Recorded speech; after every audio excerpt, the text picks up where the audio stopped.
আমি আপনাদের কাঁচা কাঁঠালের পাকোড়া রান্না করে দেখাবো। কাঁচা কাঁঠাল সিদ্ধ করে নিয়েছি, মুরগির মাংস সিদ্ধ করে নিয়েছি, চালের গুঁড়া নিয়েছি, বেসন নিয়েছি, আদা বাটা নিয়েছি, রসুন বাটা নিয়েছি, পেঁয়াজ কুচি করে কেটে নিয়েছি, কাঁচামরিচ কুচি করে কেটে নিয়েছি, ধনিয়া গুঁড়া নিয়েছি স্বাদ মতো, হলুদ, জিরার গুঁড়া, স্বাদ মতো লবণ এবং বেকিং পাউডার নিয়েছি। এখানে চালের গুঁড়া ঢেলে দিয়ে এগুলো আমি ভালো করে মেখে নিব, সবগুলো একত্রে মেখে নিব।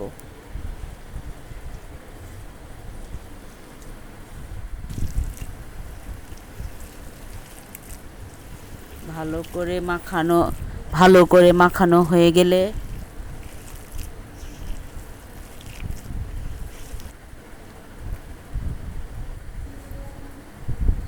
পাকোড়া বানাবো।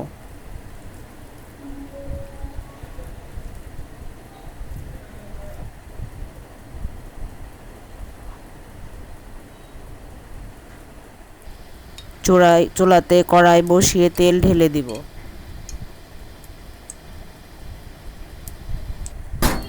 তেল গরম হয়ে আসলে একে একে পাকোড়া দিয়ে দিব।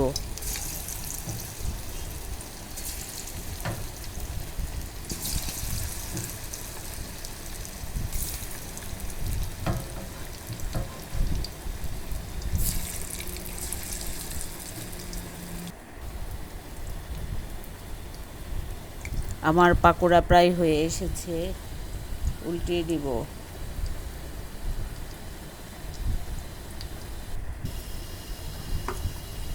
এই দেখুন আমার পাকোড়াগুলো দেখতে কত সুন্দর হয়েছে।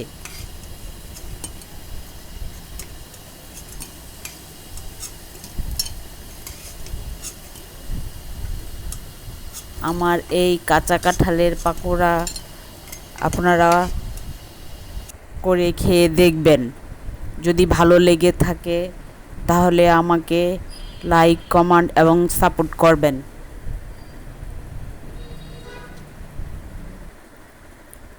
আল্লাহ হাফেজ।